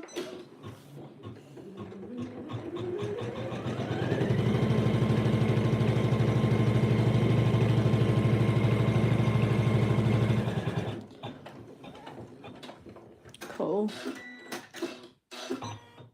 Okay, now we're going to press this down. Some people glue. Some people spray some glue spray on there and do it. If I can finger press, that's probably the best way for me because obviously you don't have to thingamabob. What don't you have to do? Words, don't fail me now. It's less work, isn't it? You don't have to get the iron out. You don't have to get a spray tent out to stop yourself from getting glue everywhere. Okay. Here we go. Raise the presser foot. Put it down. That's another thing my machine doesn't have. There's no automatic raise presser foot function like a lot of machines have.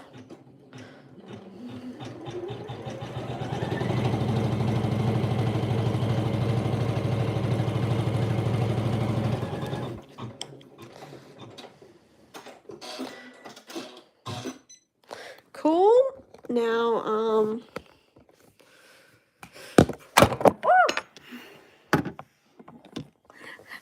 sorry, I knocked you over.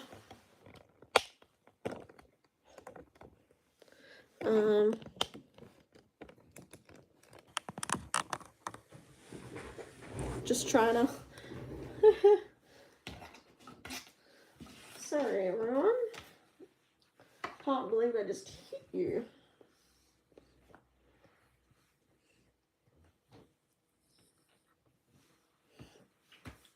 Okay, now I'm gonna take this off the machine and I'm gonna give this a good old trim down here.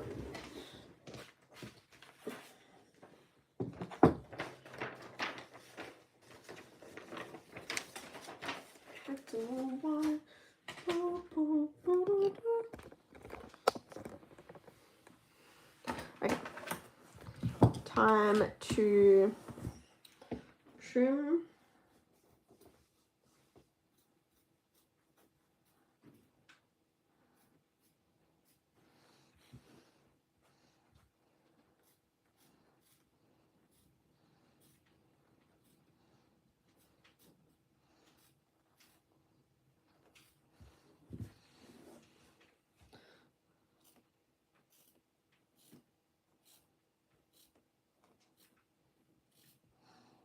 Sometimes it's a little bit hard to do this without also like slicing into the batting.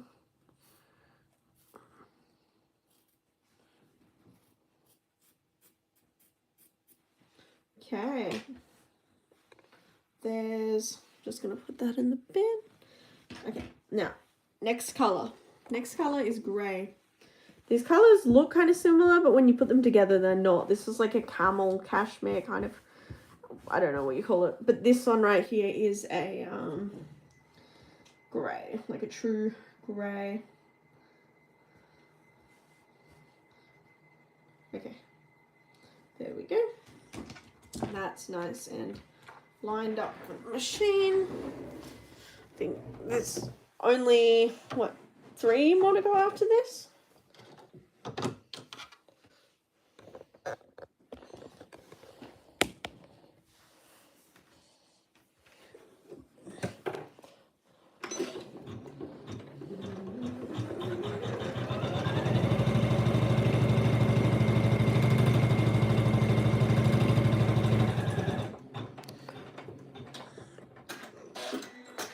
Cool.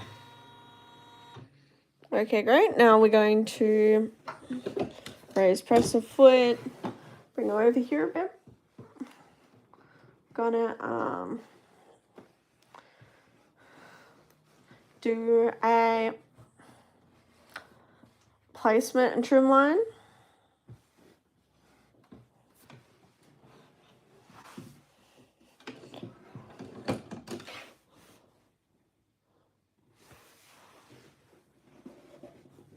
Just giving this a good press down.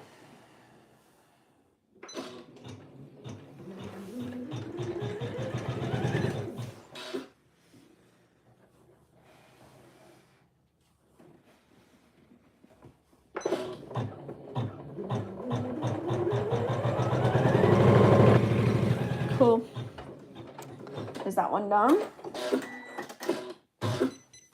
What's that? 2 more colors? Yeah, 2 more colors, everyone.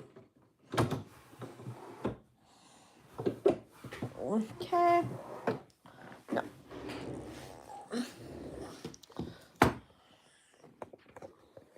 Now we're going to be doing trim line.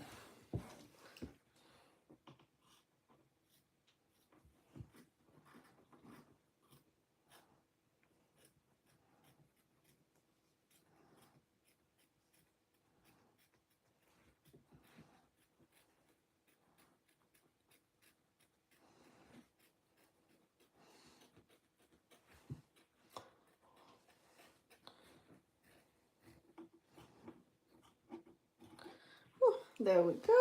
Only 2 more to go, and then we can do the quilting.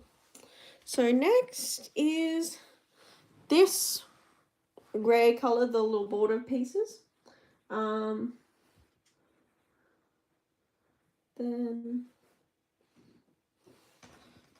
put them in the hoop. Gonna put the hoop on the machine.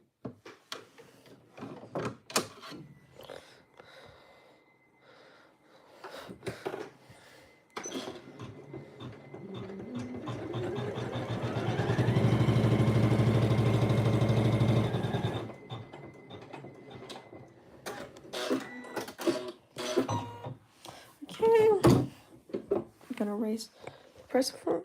I'm just gonna fix this tripod so it's standing up. Oh, I keep pulling the legs off it.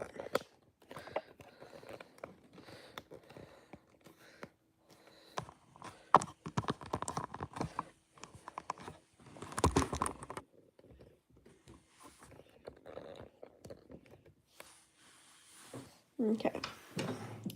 Now we're gonna press open this seam, and we only have one colour to do after this.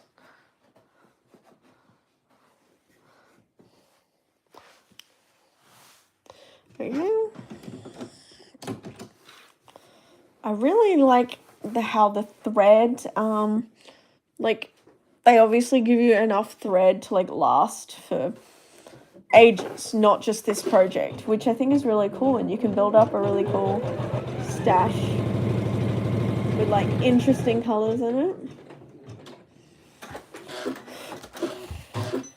Okay. Could have maybe pressed this a little more. Just gonna cut this right now.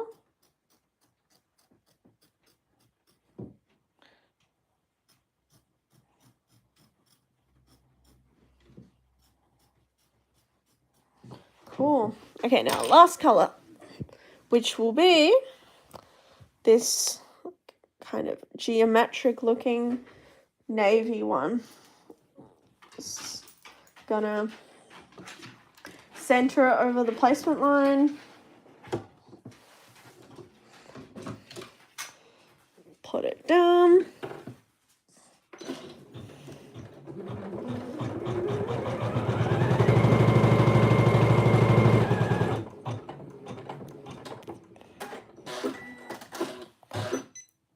Yeah, now all this one does is put a all this one's gonna do is put a ring, what do you call it? Put a square around the whole thing, and then we get to watch it quilt, which will be marvelous. Now, I love this. This was recommended to me by Jeannie from A1 Sew and Back, and it's meant to be like medical tape. What is medical tape? But you can use it for sewing, and it's cheaper than the Kimberbell tape and better than the Kimberbell tape because, watch this. So you see how it has all these tiny little dots? These are perforations, right? And if you want to tear off a piece,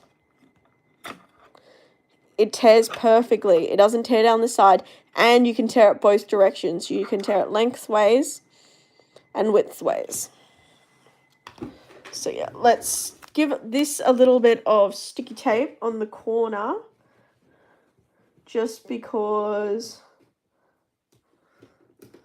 I want to make sure it does it perfectly.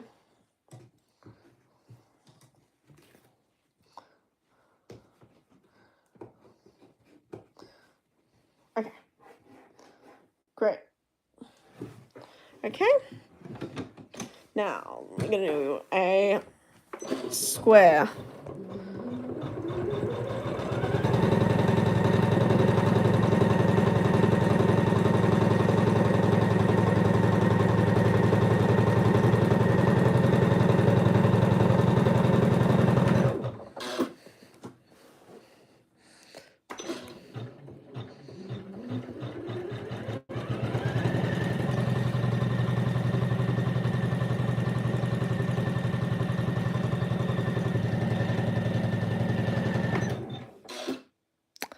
Oop. Looks like my bobbin has run out, maybe? Okay. Just gonna cut there and see what the dealio is. Hey, I thought I had the bobbin sensor on.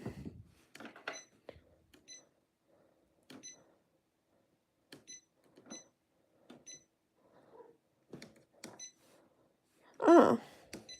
I didn't have a bobbin sensor on, so there you go. I've run out of bobbin. So we're gonna have to backtrack a little bit, just because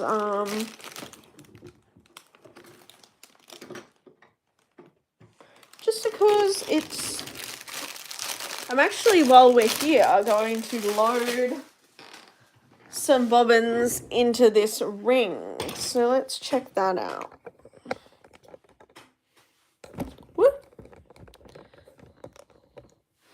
Okay, have a bobbin case right here, but I will actually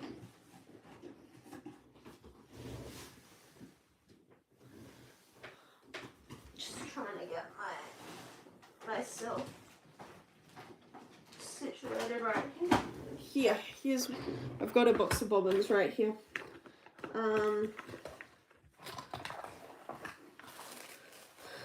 So yeah, I know this is a bit of a not distraction, but like this is a, what do you call that? I'm trying to remember what you call it. Like a pit stop, you know. It's a little diversion to what we were meant to be doing right now. But yeah, I just thought it would be fun to fill this up with bobbins, just so I have them ready. Yeah, so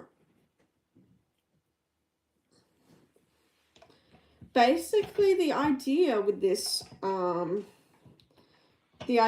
whole project, right, is that every month for 12 months I make the 6-inch block, which is 3 by 3, so it's an 18 by 18 block, and obviously that'll be 12 subscriptions, so it's going to be 3 blocks width and 4 blocks length of the quilt. And I'm going to basically have a year quilt going from December to November with, you know, all my subscriptions on there. As long as I'm still enjoying it and can still afford the subscription. Like if I decide, oh, this is like, I'm too far behind, I'm not enjoying it, I might quit the subscription. But I'm hoping as long as it stays fun, I'm going to do a whole year of quilt blocks with Kimberbell, Me Time Delivered, and that should be really fun.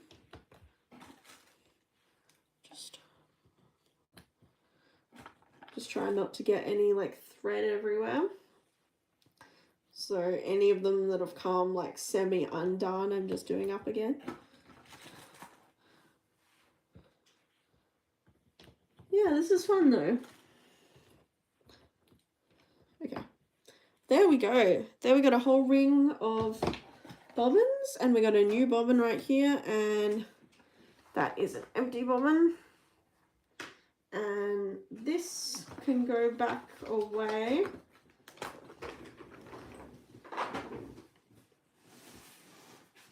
Yeah, there's my bobbin ring. That can go in the corner here. Now, just going to trim this extra thread off. I'm going to put this down here.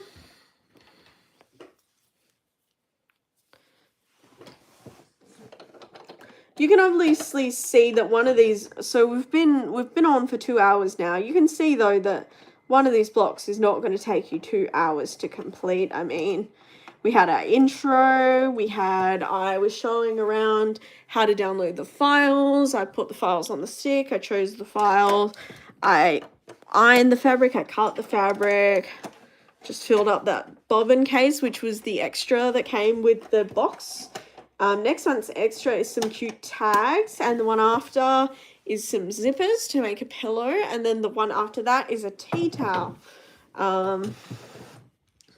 which I think is pretty cool. Okay. Now, you can see where we are right now. That means we have to backtrack quite a bit. So to backtrack, you're just gonna press this button on the machine until we get all the way back.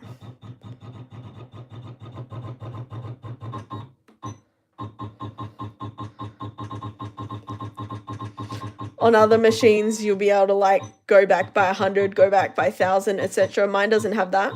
You just have to press the button or type in the number. And we're gonna want it to overlap a little bit. I think that should be good right there. Okay, now we're gonna put this down. I'm gonna trim off a bit of this so it doesn't get caught or anything, and here we go.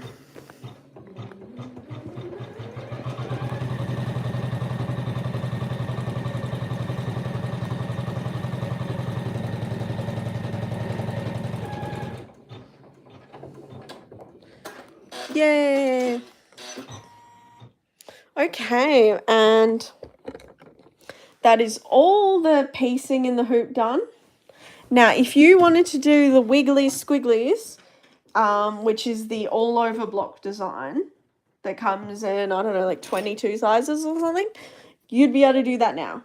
But we're going to be doing the design that goes with each certain block, which is like the geometric kind of design, not the wiggly squiggly design. So let's put this here. I'm going to raise the presser foot and lower it again. And then now we have 2 minutes of stitching. So we're going to watch it do that last step.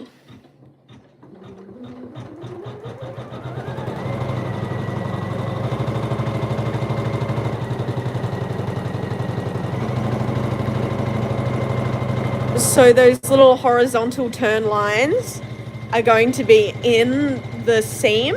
So we're not going to see them, we're just going to see the lines themselves, not the little squiggles on the outside.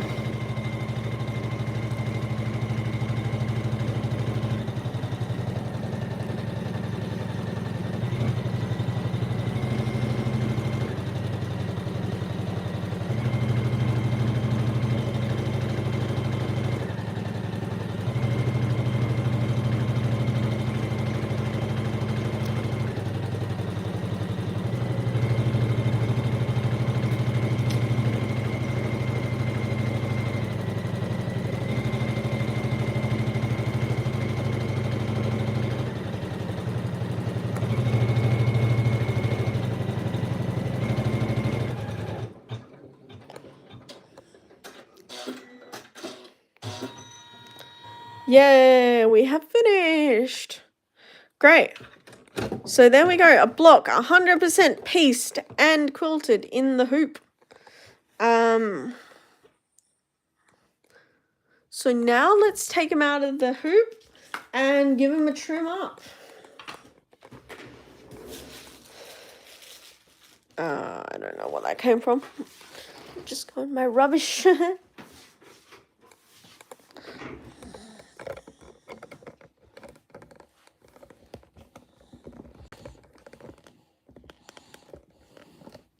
So just trying to get this bad boy to like stand up.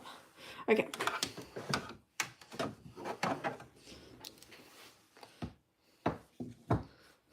Okay. So if we're all happy with that, time to take him out of the quilt. Just gonna take out this piece of tape right here.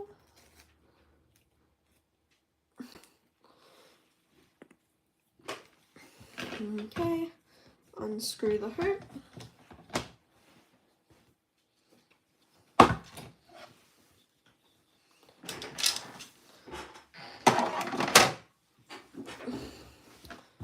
Okay, now we're gonna grab, so this, like I said before, it has seam allowance, which means that it's not going to be 6 by 6, it is going to be 6.5 by 6.5.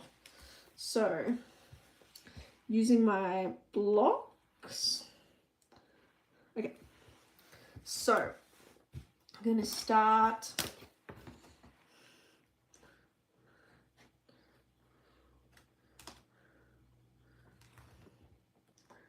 just going to get our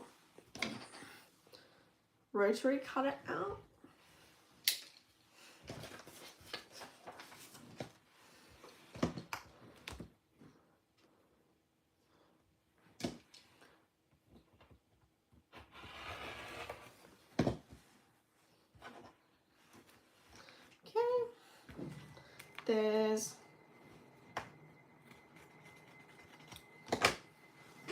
This is not tear away stabilizer. This is cutaway stabilizer, which means that it stays inside your seams, and you don't get rid of it. You don't wash it away. You don't cut it away. Well, you can cut it away, but in this instance, you leave it inside your seams.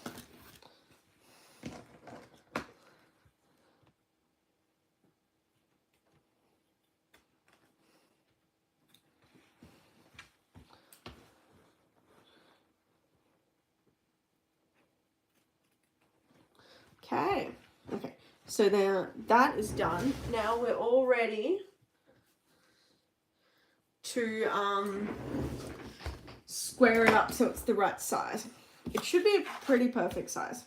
Okay, now we use the orange side.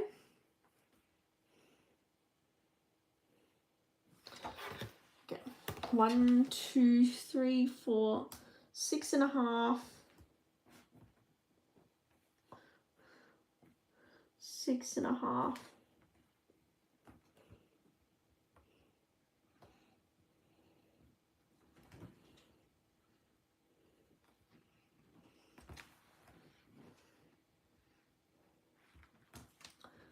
Yeah, it's a...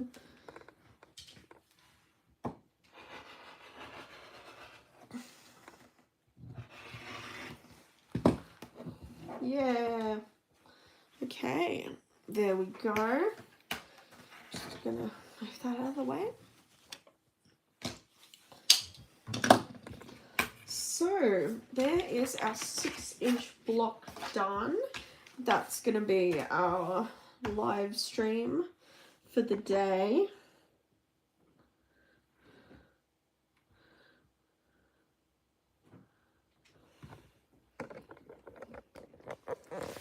There he is. That's the right way now. I'm really happy with that. I think it looks really nice. I'm not sure if the trimming is a bit uneven. But yeah, I really like that. So thanks everyone for watching. I might do another live stream where I do the other 8 blocks that need to be added to it. But this is basically the tutorial of how to do it. Thanks so much everyone for watching, and I will post on my Instagram when I'm about to go live. I'll do a story or something. So thanks again everyone, and have a nice day, and stay tuned for more. Bye.